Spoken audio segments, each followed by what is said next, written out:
I think it was on my very first weekend in Austin that I first experienced Pease Park. I was a university student living in West Campus, and I heard about this new innovation that Austin had called a hike and bike trail. And so I determined on my very first weekend I was going to go find this place. And I went down to Pease Park and walked the trail there. I went up north on the trail to the section where it's rocky and there's boulders, and there was flowing water that weekend. And the whole thing was magical to me. It just felt like a place apart. I felt very proud that the city had the space and it had done what it had to preserve it. And I think for thousands of other university students, Pease Park is their introduction to the outdoors in Austin and to the geology and history of this place.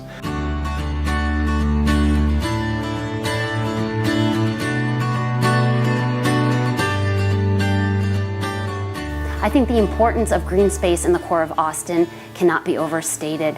As more and more buildings are going up and more of us that have been here for a long time are feeling kind of crunched and we're feeling like this is becoming a bigger city, these green spaces are making it a place where you can sit back and relax and breathe and feel really close to nature. I think it's good for your health to be out in green space.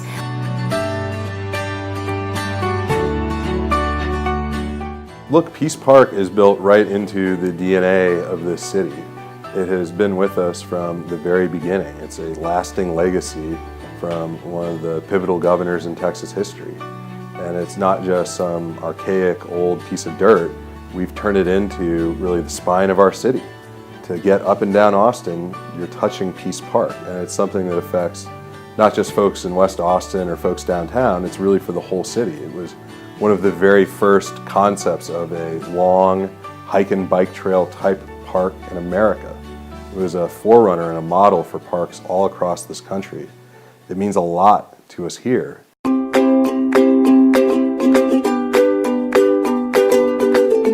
know, Pease Park is a huge asset to the city. It's one of the larger green spaces in the city, and it's one of those green spaces that people use on a daily basis.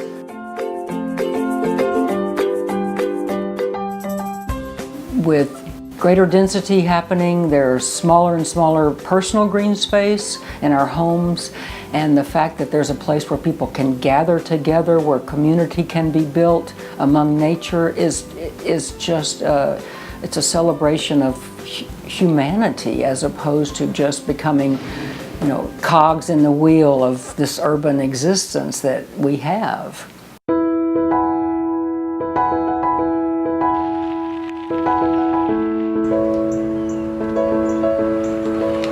We were bequeathed this park by the older generation, and we are trying to do our best to improve it and make it better for the next. The Pease Park Conservancy has brought that beautiful space the gift of attention, of nurturing, of cultivation. You can see it in the life of the park. The park is green, the new trees, the space, the happy people who are there now. Pease Park isn't just a beautiful green recreational space, it's evolving into a community place. Before the work of Pease Park Conservancy, there are a few reasons for people to use the park, especially families. And as a result, the park was undervalued and it was neglected. People's perceptions have changed and continue to change as more activities come to the park that appeal to all ages. Our first recruitment event every year is at Pease Park, and we love it. It honestly is such a beautiful place, such a great place to go and enjoy. Like, you know, when you're there, even when you're doing service and stuff, everyone who goes by is like saying thank you and, you know, just loving us out there. And it's such a great feel, such a great vibe out there. You know, different parks serve different needs, and to me, Pease Park is a place apart. It's a place of tranquility. It's a place to go and rejuvenate, to connect with nature, to enjoy families being outdoors together. To me, that's critically needed in our hectic city with so much traffic and so much change and so much growth.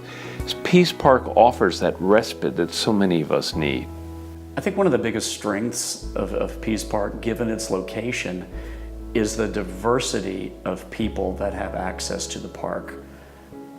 Everybody can use Pease Park, and I think that really is pulled together during Eeyore's birthday, where you have thousands of people from all over the community who come to Pease Park to celebrate the park, celebrate the history of the park, celebrate Eeyores, which is one of the funnest events in Austin every year.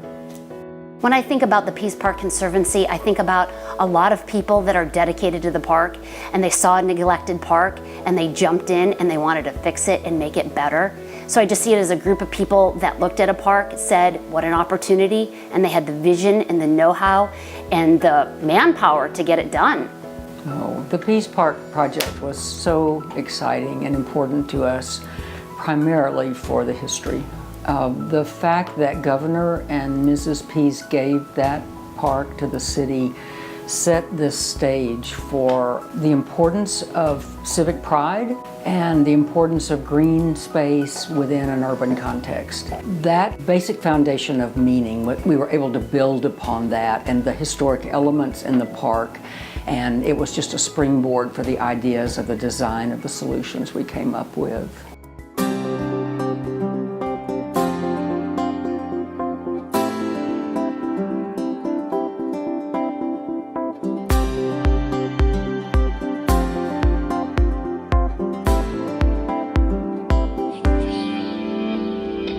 And so now it's time again to, readdress some of the needs of the park through a capital campaign, through individual donations, corporate donations, nonprofit donations, to meet the current needs of the park, to give it a refresh, and to breathe additional life into one of the city's best parks, one of its best green spaces, and one of its best assets. I'm very impressed by what I see in the Pease Park master plan that's been developed by the Conservancy. And I think this first major phase of that, restoring the Tudor cottage and creating a pavilion where people can gather, is absolutely the right step. It signals an invitation. We want you in our park. We want you to come enjoy this space and be a part of Pease Park's heritage.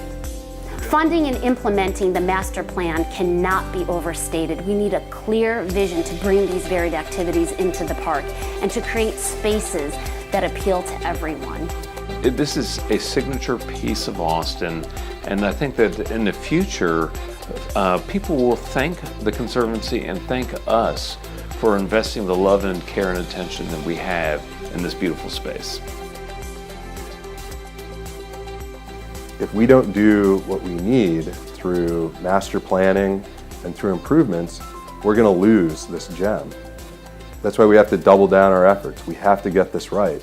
It's too important. And if we work together, we are going to get this right.